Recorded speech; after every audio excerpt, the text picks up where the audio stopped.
iQOO 12. iQOO udah berubah. iQOO bukan iQOO yang dulu lagi. Kirain iQOO bakalan stay the same. Taunya, yo guys, iQOO 12 nih. Nah, kita kan K7 udah review iQOO sejak iQOO pertama ya, sejak 2019. Tapi gue merasa ada yang berbeda dengan iQOO 12 kali ini. iQOO nih bukan iQOO yang dulu lagi, man. Apanya yang berbeda, men? Gue melihat iQOO lagi mencoba untuk move away dari stereotype performance-centric phone atau bahkan gaming phone. Ulah, lalu jadi apaan? Dengan beberapa hal yang diubah di iQOO 12 ini, gue merasa dia tuh pengen dilihat sebagai value deal flagship phone. Seolah-olah tuh dia kayak mau replace satu brand yang tahun 2023 ini tadinya mau masuk. Ingat gak? Apaan? Tapi nggak jadi.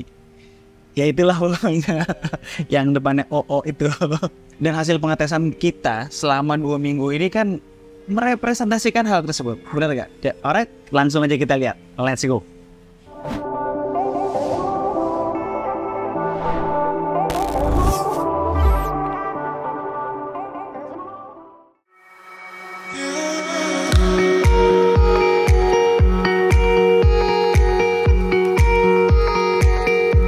Ada beberapa hal yang bikin kami bilang bahwa iQOO ini berubah. Yang pertama soal desain.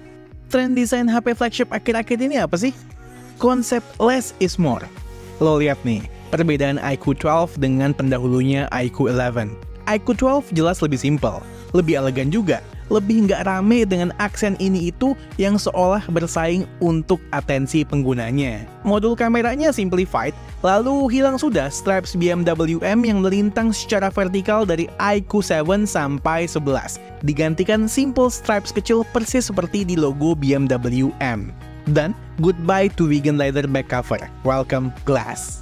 Gue belum tahu sih, proteksi kaca belakangnya ini apa. Tapi dari beberapa source katanya Gorilla Glass, namun nggak dispesifikan Gorilla Glass berapa. So, lo lebih suka desain belakang yang mana, man? iQOO 11 apa iQOO 12? Inilah jauh kemana-mana, jauh lebih elegan dan lebih cocok aja bahwa nama BMW M. Jangan lupa metal frame yang flat di sekelilingnya dan flat screen yang terproteksi dengan lapisan kaca keluaran Scott. Kesini-sini layar HP flagship ya udah balik ke flat lagi nih ya. Kalau ada yang kurang flagship dari segi desain, itu adalah IP68 dan wireless charging yang hadir di versi Pro-nya, which nggak masuk resmi. Di sini cuman IP64, yang artinya tahan debu dan tahan percikan air dari segala arah. Well, ini bukan deal breaker buat gue pribadi, namun bisa menjadi celah buat para fanboys brand lain untuk menyerang saja.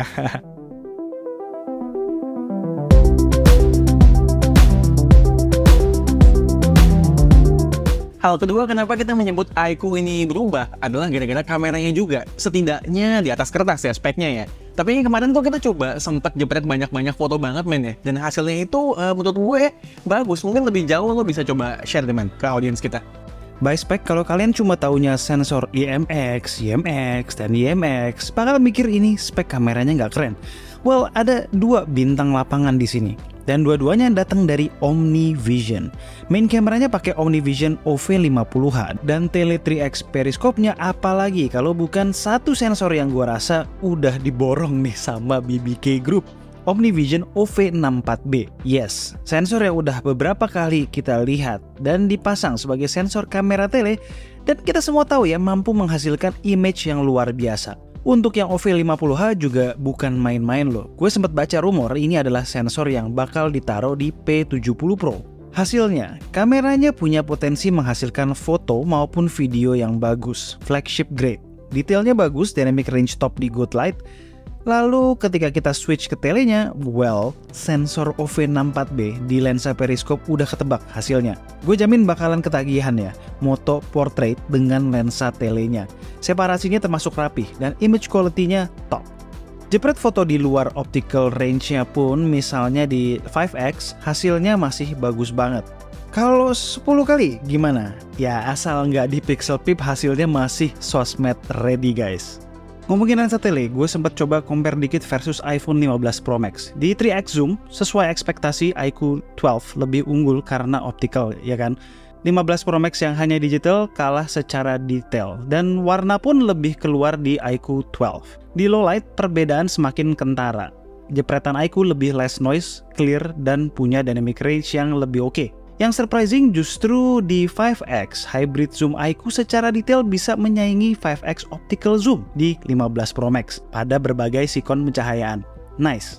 Lanjut ke lensa ultrawide iQOO 12, hasilnya juga oke. Sensor yang udah tried and tested juga nih di ultrawide, ISOCELL JN1. Indoor lighting, low light, semua masih bagus juga. By the way, tadi lo bilang potensi ya? Nggak langsung bilang bagus. Kenapa tuh? Maksudnya gimana?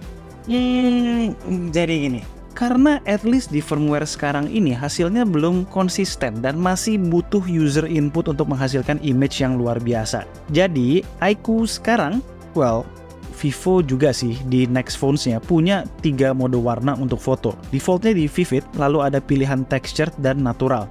Vivid ya memberikan Vivo-like processing dengan warna eye pleasing dan dynamic range serba rata. Mode natural, tone down saturasinya ala Zeiss Natural di Vivo gitu. Nah, yang terakhir ini adalah yang gue sebetulnya paling suka, ya paling sering ya gue pakai. Itu adalah textured. Warnanya kental, kontrasnya kencang, sharpness sedikit di boost, sehingga memberikan vintage look gitu. Kayak brand sebelah lah yang punya mode otentik.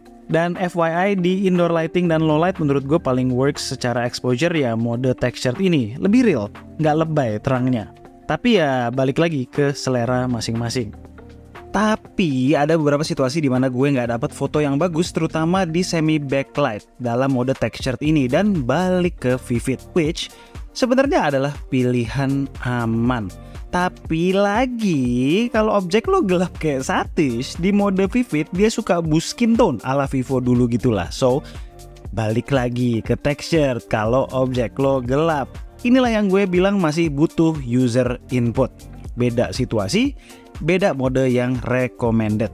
Satu notable point dari kameranya adalah macro shot yang bisa dilakukan dengan lensa telenya atau telemakro. Ini mungkin terjadi karena focusing distance periskop telefotonya tuh deket banget.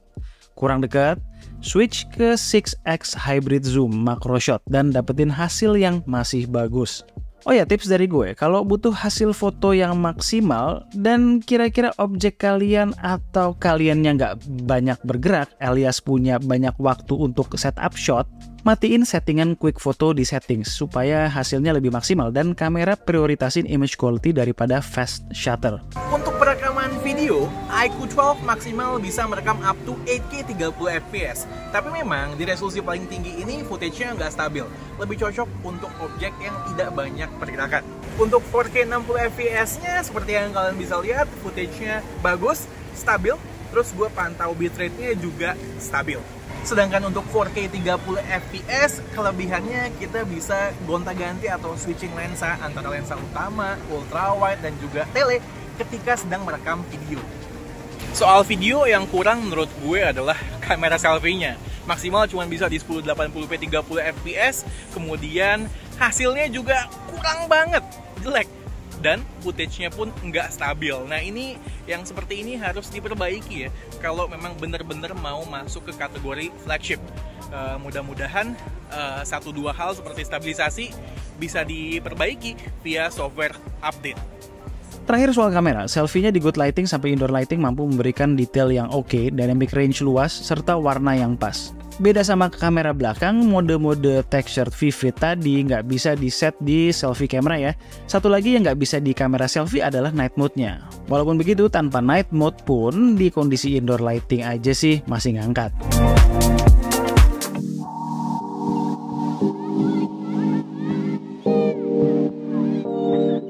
Men, finding lu tentang performance di iQOO 12 ini gimana? Singkat, padat, jelas aja. Kalau singkat rada susah nih soalnya rada ngejelimet nih. Okay. Tapi gue coba to the point ya.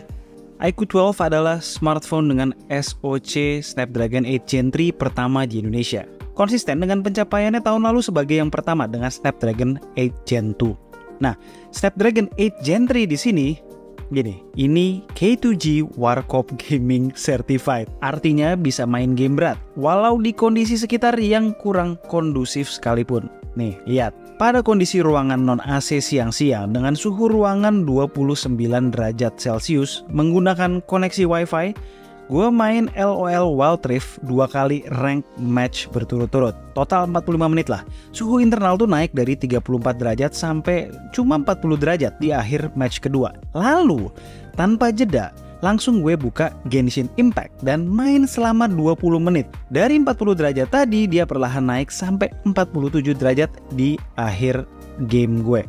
Dan FPS-nya 59,4 FPS average. Goks. Ingat cuy, ini bukan di ruangan AC. Ini gue lakukan di Monster Mode ya, yang artinya bakalan naikin batas suhu. Kalau di mode balance, 43 derajat tuh udah bakalan throttling. Good to know ya, artinya Monster Mode di iQOO 12 berguna untuk naikin batas suhu. Gue cuma mau sedikit warning nih buat kalian, kalau mau umur device kalian panjang, gue tetap rekomen pakai external fan ya, supaya lebih menjaga suhunya. Di luar gaming ya nggak perlu gue jelasin lah ya, pasti saset-saset. Ada beberapa hal yang notable soal gaming. Sekarang ada Q1 chip. Ini gunanya bikin game yang bisa di set 90 fps ke atas feels like 144 fps, layaknya lagi main game e-sport di PC dengan cara frame interpolation. Well, gue jujur nggak bisa ngerasain sih bedanya, at least di game MOBA gue, LOL Wild Rift. Gue bakal tetap pakai 120 fps seperti biasa aja. Satu lagi, sekarang udah nggak ada lagi Monster Touch kayak di iQOO 11, dimana kita bisa assign function game ketika kita press layarnya lebih dalam. Sangat disayangkan. Walaupun fitur motion control masih ada, mungkin ini adalah satu pertanda perubahan positioning iQOO menjadi value deal flagship phone dari gaming phone. Soal baterai, ini kan udah HP kedua ya dengan Snapdragon 8 Gen 3 yang udah kami coba. Dan early impression gue adalah kalau include gaming, Snapdragon 8 Gen 3 sedikit lebih boros dari 8 Gen 2. Di 8 Gen 2 kemarin dengan kurang lebih pemakaian yang mirip, di iQOO 11 gue bisa dapat sekitar 7 jam screen on time. Sedangkan di sini berkurang sekitar setengah jam sampai 1 jam screen on time-nya, di kisaran 6 jam. Ini sejalan dengan tabel yang Golden Reviewer bikin yang menunjukkan efisiensi per watt di 8 Gen 3 memang lebih rendah dari 8 Gen 2. Lebih kenceng iya, namun makan daya yang lebih besar pula. Good newsnya ketika nggak gaming, terus gue pakai daily, full on mobile data, lalu mayoritas jepret foto dan video penggunaannya, gue dapat SOT bisa mendekati 6 jam, yang artinya itu irit ya dalam kondisi full mobile data. Kalau result yang sebelumnya gue kasih itu kan rutinitas tes gue, which koneksinya campur-campur antara mobile data dan wifi. Kalaupun baterainya habis, kita dapat charger 120 watt dari dalam box yang bisa ngisi full baterai 5000 mAh hanya dalam waktu 20 menitan. Rest of the phone-nya expected lah buat sebuah handphone flagship keluaran tahun 2023 up to 2024 pastinya. Layar 2800 x 1260 pixels dengan panel AMOLED LTPO yang punya refresh rate maksimal di 144 Hz. Yang spesial adalah kecerahan layarnya yang mempunyai peak brightness 3000 nits ketika play konten HDR. Layarnya terang banget sih memang, tapi seperti smartphone lain yang menawarkan kecerahan layar setinggi ini, dia akan bertahan sebentar saja di maximum brightness, lalu akan turun ketika smartphone mulai panas. Haptic feedbacknya top banget, empuk. One of the best yang pernah gue rasakan akhir-akhir ini. Stereo speakernya kenceng, berasa sedikit bassnya, tapi nggak wah. Letaknya ada di frame atas plus earpiece, serta di bagian bawah. Lalu, di bagian atas frame ada infrared sensor. iQOO 12 datang dengan Vantage OS 14 dan Android 14. Nice. Untuk Vantage OS 14 ini menurut gue cukup solid ya, dengan bug yang minimal di rilisan awal ini. Cuma, gue mesti warning ke kalian yang mungkin kali pertama mencoba Vantage OS dan datang dari UI lain yang berlimpah sampai tumpah fiturnya. Vantage OS berada di spektrum lain dibanding UI yang mungkin biasa kalian pakai. Lebih dekat ke stok Android nih looknya, namun sedikit lebih banyak fiturnya dibanding stok Android. Soal update, iQOO 12 dijanjikan akan dapat 3 major Android update, berarti sampai Android 17, plus 4 tahun security patch.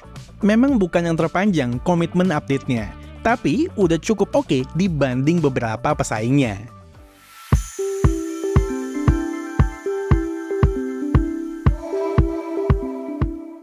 Alright, iQOO 12. Jadi sampai video ini dibuat, kita tuh belum tahu ya harga pastinya berapa. Cuma gue dengar ada selentingan tuh gak bakalan jauh-jauh dari 11 juta, which itu adalah harga iQOO 11. Kalau bener harganya segitu, wah mantep ya. Terlebih kita dapat upgrade yang emang berasa seperti SoC, kamera, terlebih kameranya kan telefoto beneran ala flagship man. Dan juga internal storage-nya pun gede banget. Pertanyaannya, worth it atau enggak? Well, ini kan smartphone pertama yang menggunakan Snapdragon 8 Gen 3. Gimana ya? Belum ada pesaingnya juga. Jadi nggak mungkin kita menang-meningin juga kan? So, for now ya, kalau nyari Snapdragon 8 Gen 3, ya this is it. Resmi Indonesia. Betul. Oh ya men, good newsnya lagi, handphone iQOO sekarang available juga di beberapa toko offline-nya Vivo. Dulu kan enggak ya, online doang. Nah ini asik nih, jadi sebelum beli, kita bisa langsung coba buat jajal dulu gitu loh. Alright, sekian aja video dari kami berdua kali ini. Gue Alessa, Gue Satish, and this is K2G. tunggu racun-racun kami berikutnya. Bye guys. Bye.